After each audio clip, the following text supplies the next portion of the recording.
Material. Good afternoon, Commissioners. We'll be starting.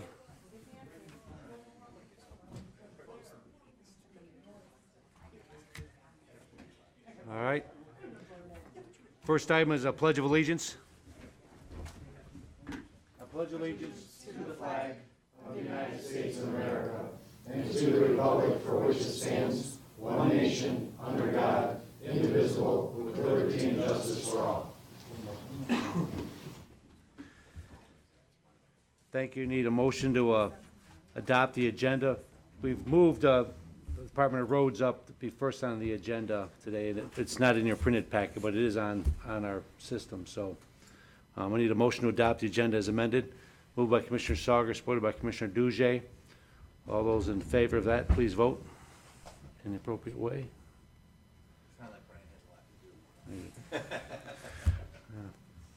All right, thank you very much. Next item is item number 4, approval of the minutes dated December 6th, 2017. Need a motion by Gillette, supported by Commissioner Kleinfeld. All those in favor, please vote. Thank you. Public participation. Is anyone from the public wish to be heard today? Anyone from the public? Anyone else from the public that wishes to be heard today under public participation? Seeing none, we'll close public participation and go to the Department of Roads. Mr. Santo, the floor is yours for 30 seconds. Thank you. Good afternoon, Commissioners. Before you have a contract with Rauhorn Electric and Department of Roads for a signal that's going to be installed at 17 Mile Road and Mitchell Drive, which is on 17 between Van Dyke and Mound. We do already have a previously approved cost share agreement with the City of Sterling Heights. They will be paying 100% of the bill for this.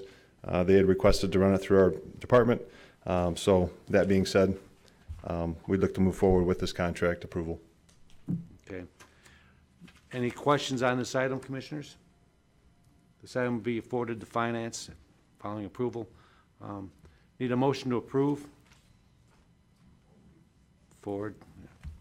I moved by Commissioner Gillette, supported by Commissioner Carabelli. Please vote.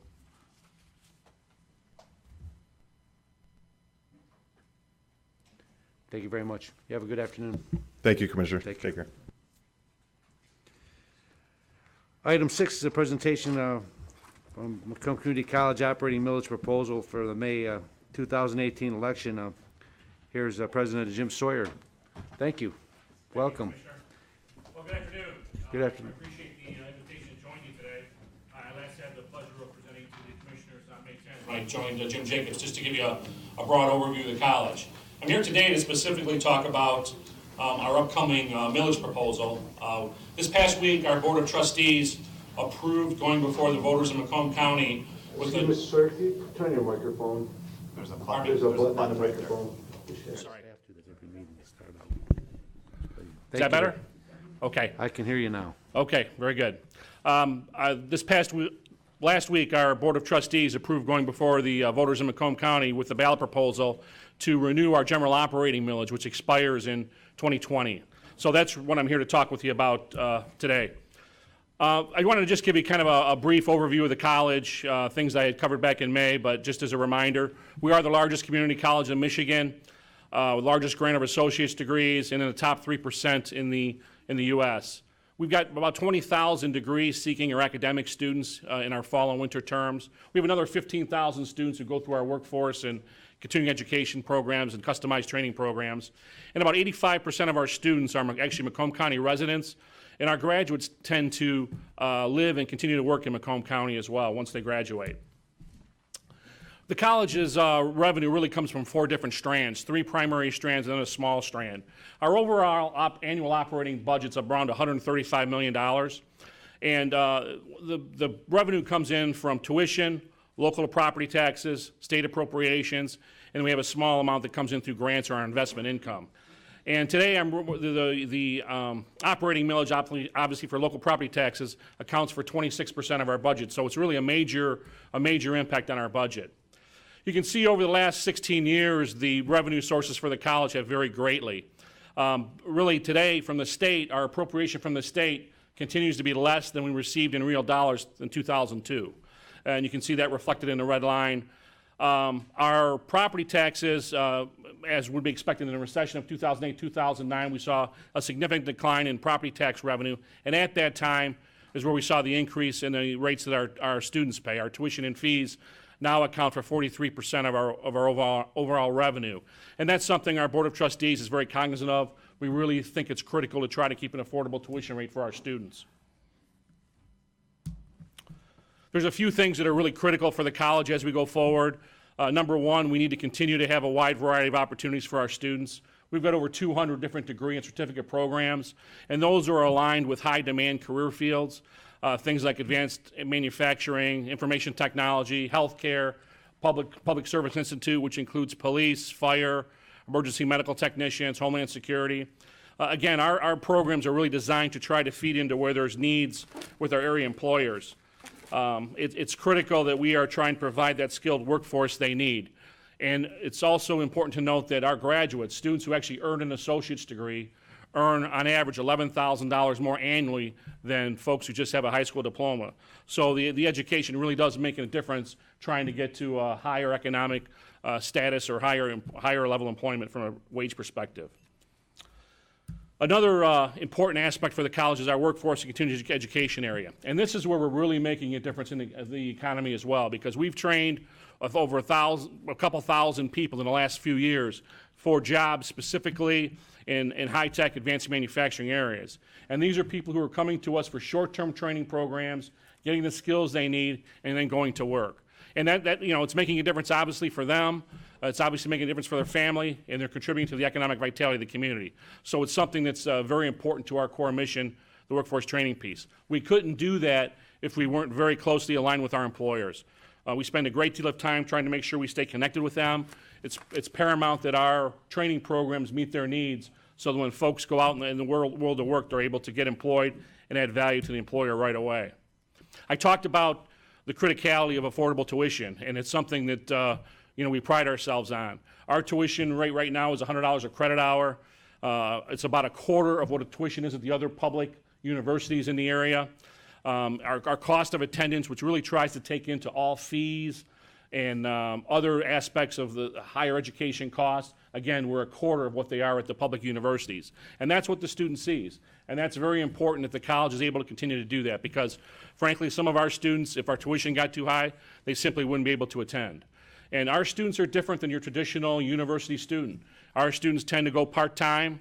They're usually balancing family, work priorities. These are folks who have very busy lives, and we really provide that conduit for them to get a higher education that enables them to improve their work situation and hopefully provide for their family even better.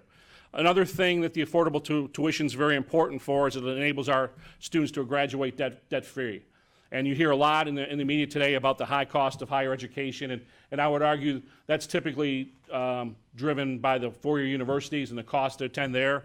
In our case, our students don't accrue a lot of debt, and that enables them to kind of hit the ground running, if you will. You know, when they graduate, they don't have large student loans that impact their ability to buy homes or ability to impact vehicles. So they're able to contribute to our economy right away as opposed to having to pay back their student loans. So, the operating millage is paramount to helping us keep that tuition affordable. The millage rate we're actually asking for is 1.464, which is the same millage rate that was approved by voters in the 2000 election. That millage runs from 2000 to 2020. We're going out in 2018 from a long-term planning perspective. We want to know where we stand. We feel it's prudent to do that ahead of time. The college has always been very fiscally responsible. It's been run very well over the years. I'm just the most recent person to take over that charge, but it's been well run by Dr. Lorenzo and Dr. Jacobs historically. Consequently, we are one of the lowest, we have one of the lowest millage rates in the state. We're the third lowest in the state, yet we're the largest college and continue to be one of the more innovative colleges in the state as well. So, again, this was the rate that was approved in 2000. When we talk about the other aspect besides the higher education piece that we provide to our residents in the community, opportunities through the cultural center or through our performing arts center, there's also a huge economic impact that the college provides. When we look at a dollar paid in taxes has a value in $5. That's based on the increased incomes our students will see, increased business productivity, as well as offsetting some of those public-funded service costs that would be required if people weren't educated and prepared for those high-skill jobs. From a student perspective, for every dollar they spend with us, they see a return of $3.50 in annual earnings, so that's an immediate impact for them. We're also just a big player in the whole Macomb County economy. $992 million is attributed to the college or our students. And finally, out of every 26 jobs, one of those jobs is related to Macomb County and the activities of the college or our students. So in summary, this is a major part of our budget. It's 26% of our budget. It impacts what we do every single day. It's largely a renewal, again, of what was been approved back in 2020, and I'm be happy to answer any questions you guys may have. Thank you. Questions from the commissioners? Commissioner Carabelli. Oh, Thank you, Mr. Chair. Thank you, Doc. Couple of questions so I can understand this. I was looking at your graph that you had on the property taxes, Okay? and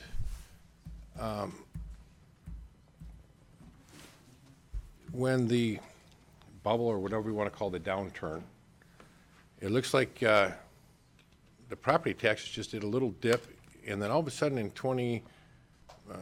say 12 to 17, it kind of stayed flat, and it's not tailoring back, it's not going back up. And I'm just looking at our own taxes that we take here at the county. We've had a slight increase now, the property values and everything are going back up, and it's not being depicted in here. I'm just wondering if that graph is just a little off, or? No, I mean, I think the with the way the property taxes are increasing, that's not reflected in the millage rate that we're collecting per se. So one of the things that impacts our millage rate is we're subject to something called the Headley Amendment. Yes. So when the property taxes increase more than the rate of inflation, or 5%, then they adjust the millage rate. So that's had some impact on the actual revenue we're collecting as well. Okay, then my question is, you're going up, what is that, 0.06? 0.06? The restoration piece is 0.0568, correct, 0.06. My question is, like schools can only do local millages for brick and mortar technology. Are community colleges outside of that loop? They can do it for whatever they... Correct. This is our general operating millage. So this covers technology is certainly part of this, but also, other operational expenses associated with the college. That's correct. So my question is that I've seen that at the same time that the property taxes went down, what the students were paying went up, obviously. Mm-hmm. Is this not going to change anything that the students paying? Is this going to continue it straight out? And then it's just your costs are increasing, even though the property values are going back up for operating the school? Mm-hmm. Yeah, well, I mean, we expect property taxes probably to continue to go up, but they're going to go up at that modified rate. They're not going to bounce back, obviously, to where they were, say, 2004, 2005 timeframe. We've not had our board has not debated tuition yet this year, but certainly, the operating expenses and tuition are all tied. Again, it's a three-piece part of the puzzle when it comes to our over operating expenses between the state appropriations, which we don't know that as well, the millage property taxes, as well as the tuition and fees. Okay, and then the last question I have for you is, you mentioned that you're the lowest millage amongst... Third lowest millage in the state. Do all community colleges have local millages? Yes. They do? Okay. All right, thank you. Thank you, Mr. Chairman. thank you. Commissioner Gillette. Thank you, Mr. Chair. To follow up on a few of the things that Commissioner Carabelli brought up. First, you're not bonding for this. This is an operating millage. Correct. So I think that's what may be confusing. You can't buy brick and mortar stuff when you bond, but you can do it through an operating millage. Thank you for the clarification, yes. So, and the other note is, even though Headley limits how fast you can reclaim some recovering property values, you can still get that 5%. You're still allowed to recover a percentage of it every year. You just can't get all of it. So if property values go up 10%, you're not going to collect 10% more in property taxes. Correct. You're going to collect 5% more in property taxes, what the Headley allows.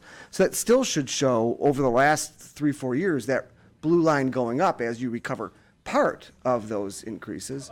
Well, it goes by I believe it's the rate of inflation or 5%. Yeah, So it doesn't so- go up 5, it's the rate. And No, I think the rate of you're inflation is very correct. modest. You're correct. So it should be going up somewhat. Yeah, somewhat. Okay, so and finally, But again, let me just clarify if I could. This is a percentage of our overall operating budget is why you don't see that percentage specifically going up. While the revenue might be going up a little bit, it's, it's as a relative to percent the of your funds. overall budget, I see what Correct. you're saying. I see what you're saying. So another question I have is, if the existing millage expires in 2020, why does the new one start in 2018? Well, that would supplant we wouldn't go, it wouldn't be double. We've consciously gone out a couple of years early because we want to have, from a long-term planning perspective, we need to know where we stand. So we feel it would be disingenuous to wait all the way until 2020 to ask the voters for a millage at that point, because we could be left with a period of time of no millage. So, but it says for a period of 20 years, 2018 to 238. Correct. So you'd begin collecting this millage rate in 2018. Yes. But the existing operating millage expires in 220, so you're not double collecting We are during not that 2 double years. collecting. Correct. Okay. Yeah, that wasn't, it's hard to understand that looking at this, but I appreciate that feedback. I'll try to clarify my messaging to make that point clear. Okay. This, just so you know, this is probably the first of several of these presentations I anticipate doing, so any sort of that feedback I appreciate, frankly. Okay. Thank you very much. You're welcome. Thank you. Commissioner Sawyer. Yeah, I'm just trying to tell you, I told you privately, I'll say it publicly. My grandson is in the nursing program, and he's got a bunch of his buddies in other nursing programs. They compare, and he says this is top notch. Got a Thank you, great Commissioner. program over there. Thank you. I appreciate hearing that. It's very Thank nice to you. hear. Thank you. Thank you. Commissioner Romano. Thank you, Chair. Good afternoon, Dr. Brewer. I'm looking at the numbers again, the revenue sources over the 16-year history, and I'm looking at, and I guess my question is, the costs that are being that are involved here. What are these costs? I mean, is it going to? I got to believe some of this remains constant. So, is the cost going to the teachers? Is the cost going to books? Where's the cost that you're looking for? And I'm looking at from 2008, tuition costs have just really just blown out of the sky here. Well, the budgets remained either as flat or decreased over the last several years. We've had several budget reductions just in response to the economic challenges we've had. But, when you think about utilities and books, and we have had some modest salary increases as well. Again, it's the total general operating expense, but, costs continue to rise, and that's really what's reflected there. The transition, why you see the big spike in tuition and fees, is directly related to the fact that we were collecting less property tax revenue and less state appropriations.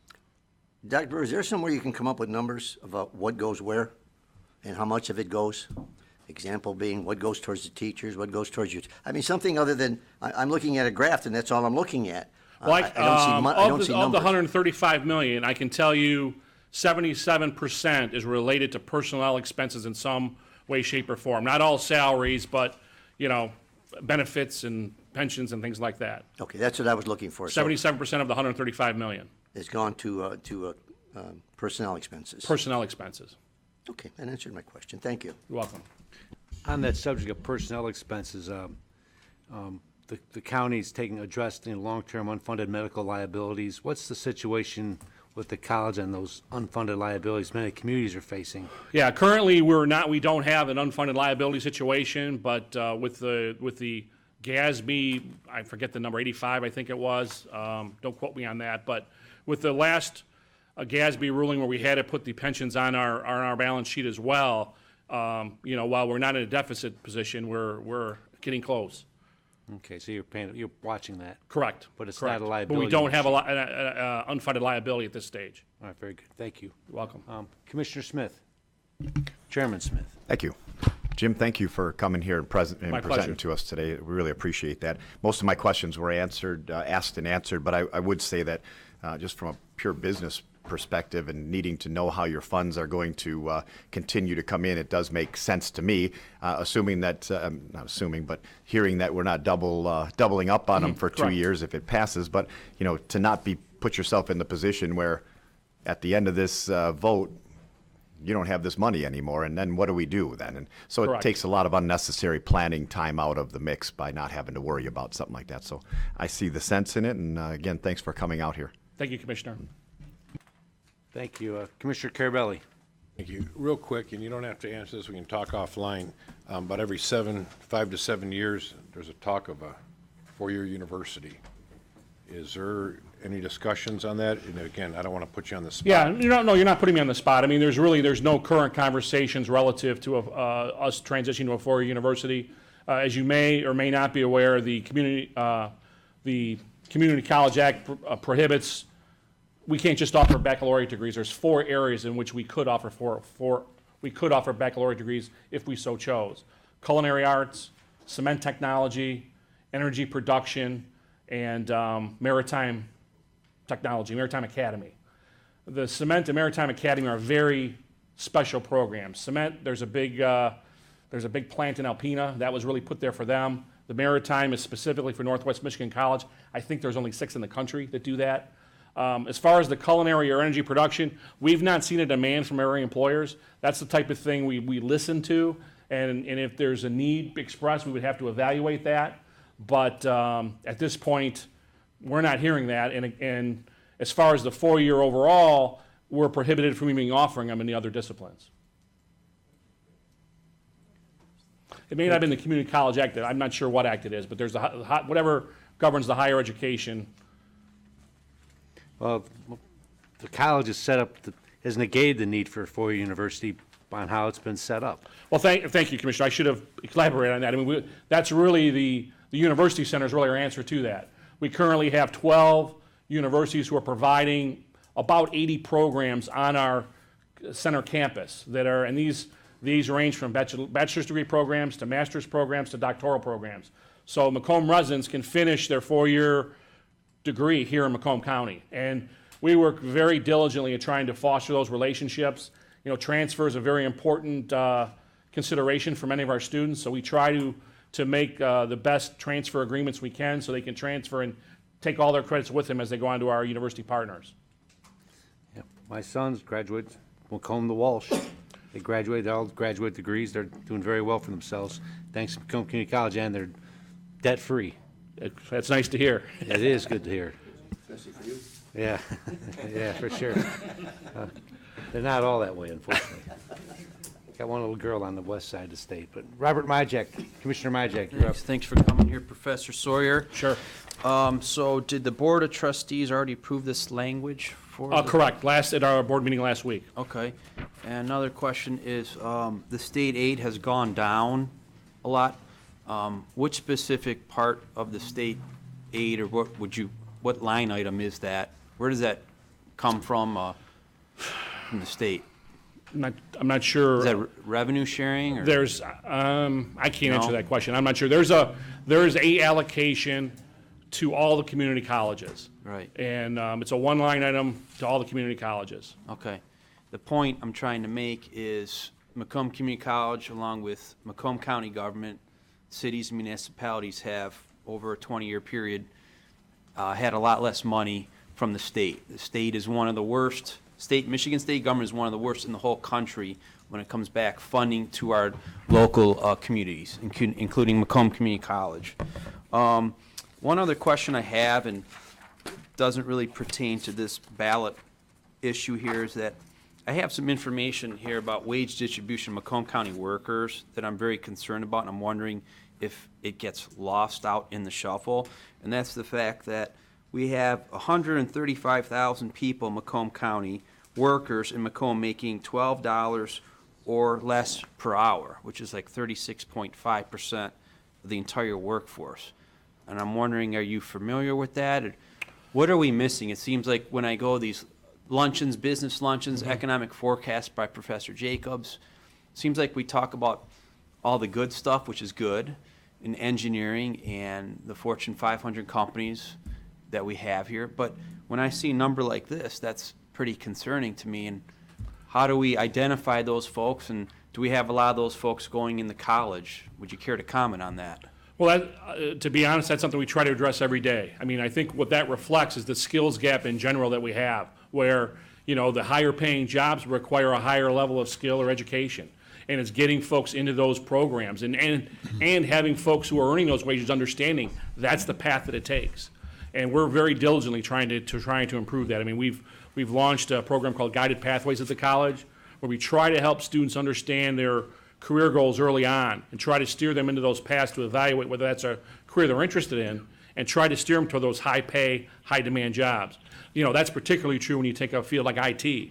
You know, it's not like you can just transition from a low-paying job and to get an IT job where you're going to make a lot of money. You've got to go through a significant amount of training before you're prepared to do that. And it's our job to try to help do that. Thank you. If I could just comment, you kind of were going down this path.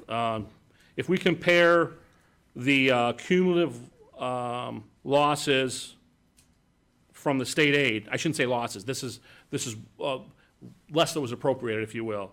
From 2002 till now, using 2002 as the basis year, it's about roughly $40 million. That's been lost to Macomb Community College. Every year, taking into account every year, comparing every year back to the year 2002. That is a serious amount of money, and that is we have problems in the state of Michigan. Think about how much Macomb County has lost. I don't know the numbers. Maybe if we had our finance director, we would know that city of Sterling Heights has lost out on a tremendous amount of money. And until Lansing and the state government fixes the structural problems, I guess that's going to continue. Thank you. You're welcome. Thank you. Commissioner Gillette. Thank you, Mr. Chair, for recognizing me again. Just a quick follow-up question on Chair Brown's thoughts on the legacy costs and so forth. Has the college switched over, to defined, contribution retirement plans, or are people still being able to enroll in the defined benefit retirement plans? People are still able to enroll in the state MIPSERS program. That's still an option. We've had a defined contribution program for many years that a lot of employees have registered in. So everyone's not in the MIPSERS program. And I can't tell you off the top of my head what the percentage is. Do you know off the top of your head whether the recent reform at the state level dealing with public school teacher retirement packages, they changed the way the programs are offered to create more of an incentive for folks to get into the defined contribution plans? Does that affect the community college, or is that just... That doesn't affect the community college, but some of those same principles affect us in terms of having a plan that's more portable. If it's not in the MIPSERS program, it's at the college. We operate through TI-CREF, and the college makes a contribution, but it's the personal account that the person has, as opposed to being tied to the state. Yeah, so you're not sure what percentage of people opt for the defined contribution or the defined benefit then? Correct. Not on the top of my head. Okay. Has there been a reason that you're aware of that the college hasn't just closed off the defined benefit program like the county has and like the state has and like a great majority now of government entities have? Yeah, no, I don't. It's not something that we've talked about. Again, we've given that both options to folks. The state plan isn't nearly as attractive as it once was, as I'm sure you're probably aware. So it's not like the old days where everything was paid and healthcare was covered and so forth. So I can tell you, this is anecdotal, but I know folks are also going for the other defined contribution plan too that are joining the college. Yeah. So is there any plan to shut down the old defined benefit program and require everyone to join the defined contribution, or? We have not discussed that at this point. Okay. Thank you. You're welcome. Thank you. Commissioner Sawyer. One question I got for you, Jim. How's your Wayne State program coming along? I go down 12 Mile every day, or almost every day, and I see that big Wayne State, and I know it's attached to the college. How's it going? It's going very well. Specifically over there, we do engineering technology programs, supply chain management, and IT programs. And we're seeing more and more students taking advantage of having them so closely located to us. Okay, thank you. You're welcome. Thank you. Anybody else? There's no one else on the list. Need a motion to receive and file this presentation. Moved by Commissioner Leonetti, supported by Commissioner Tocco. All those please vote. Thank you, everyone. Appreciate it. Thank you. Nice seeing you.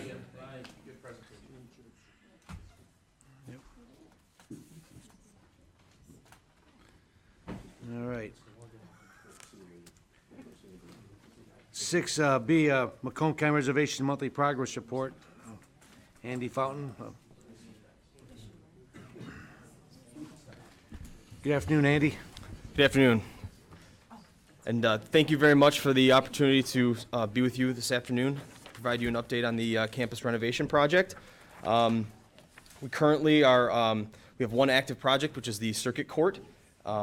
We're approaching the end of the current phase in construction, which is the 5th floor and the south side of the 1st floor, as well as we've started some of the renovation in the basement. There's a new hallway with holding cells that are in progress right now. The 5th floor, all the overhead mechanical is currently complete.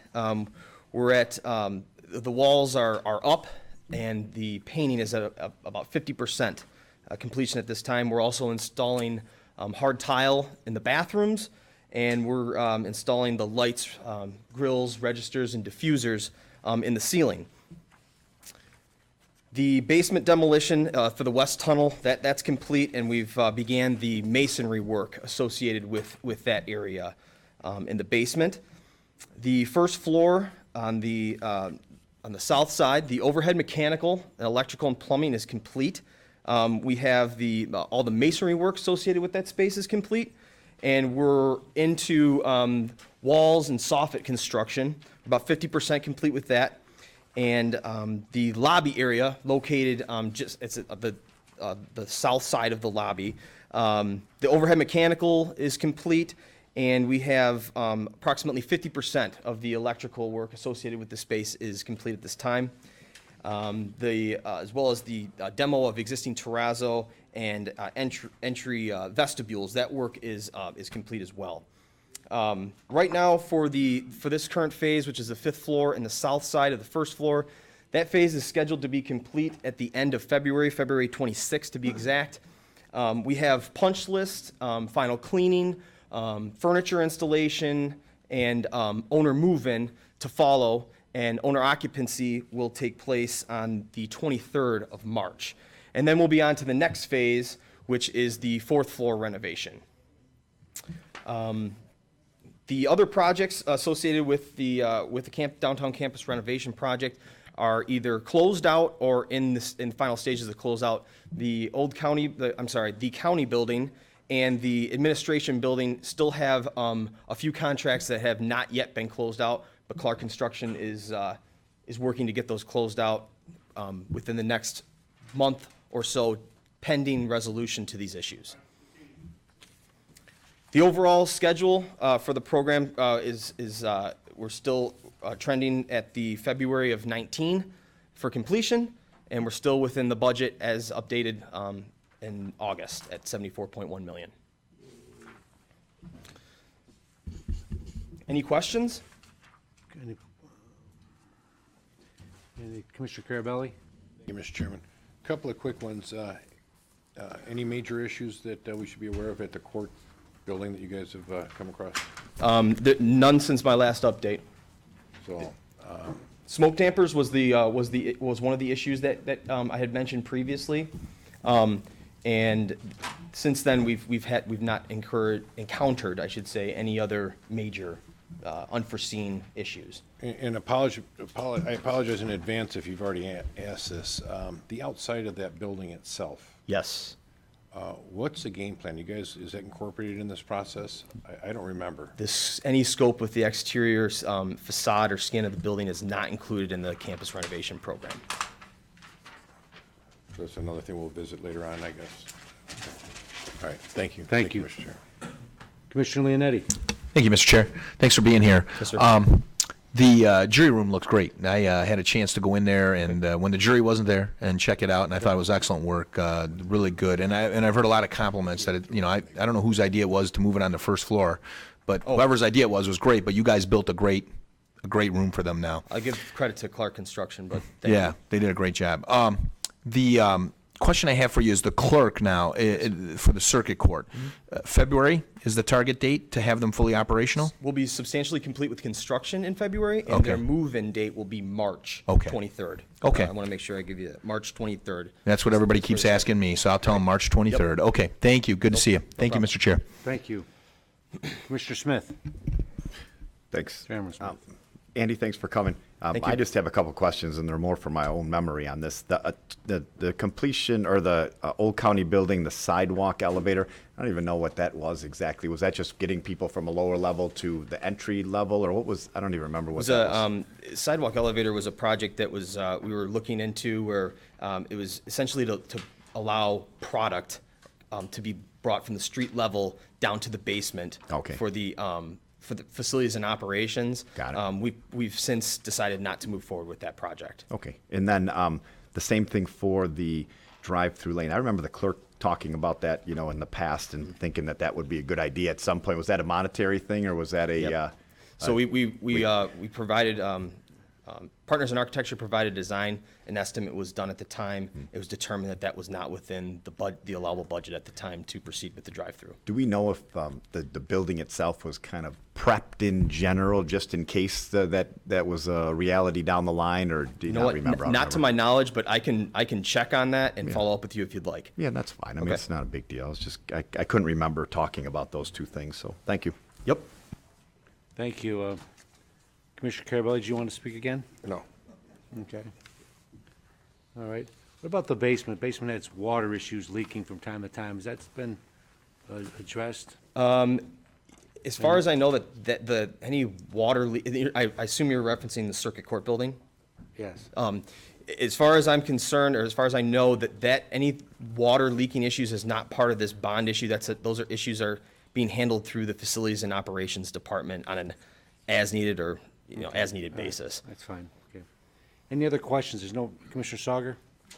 Yeah, I remember, excuse me, when the parking structure was torn down in the north end, we discussed possibly, we should have, that stairway coming up into the county building, the stairway on the north side. Okay. There should be a handicap area. Instead of these people walking all the way from out there, all the way to the south side of this county building. Okay. To get up in the handicap. I remember you making comment about this previously, but I believe that I don't want to speak for anybody else, but I believe the determination was that it was evaluated and there was ample handicap parking available on the street level to facilitate anybody that needed ADA access. I mean, so anybody coming from the north end that's in handicap, they're screwed because they gotta walk way to the south side. Okay. So, I mean, it's just go out there and take a look at it and see what I'm talking about. okay. Thank you. Sure. Thank you, Commissioner Sawyer. Anybody else? Thank you very much. I need a motion to receive and file the report. Moved by Commissioner Gillette, supported by Commissioner Carabelli. Please vote. Thank you, Andy. Thank you. Have a good day. Take care. Item 8 is new business. Is there any new business coming before the board? Seeing none. Public participation, any public participation? Any public participation? Seeing no one in public participation, we need a motion to adjourn by Commissioner Dujay, supported by Commissioner Gillette. All those in favor, please vote. Thank you very much. Have a nice afternoon.